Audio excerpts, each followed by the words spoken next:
Бүркіт 40 жыл өмір сүрген соң, оның шеңгелдері ұзарып, жұмсара бастайды да, аң аулауға шамасы келмей қалады. Тұмсығы да ұзарып, қатты иіліп, тамақ жеуде қиындай түседі. Төсі мен қанатындағы қауырсыны қалыңдап, ұшуға кедергісін келтіреді. Осы кезде бүркітте екі таңдау ғана болады екен. Өлім немесе 150 күнге созылатын ұзақ және ауыр өзгерістен өту. Бүркіт таудың қиясындағы ұясына ұшып барып, тұмсығы жарылып түсіп қалғанша тасты шоқи бастайды. Сосын жаңа тұмсық өсіп шыққанша күтіп, тырнақтарын жұлып тастайды.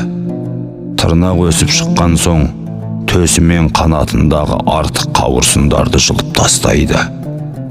Осылайша 5 айлық қиыншылықтан соң, бүркіт тағы да 30 жыл өмір сүруге мүмкіндік алады екен. Дәл солай біз де жаңаша өмір сүруіміз үшін өзгеруіміз керек. Кейде өзгерістер қиыншылық, қорқыныш, күмәнға толы болады. Жаратқанның назары таймай, бәрімізге бақытты ғұмырды нәсіп етсін.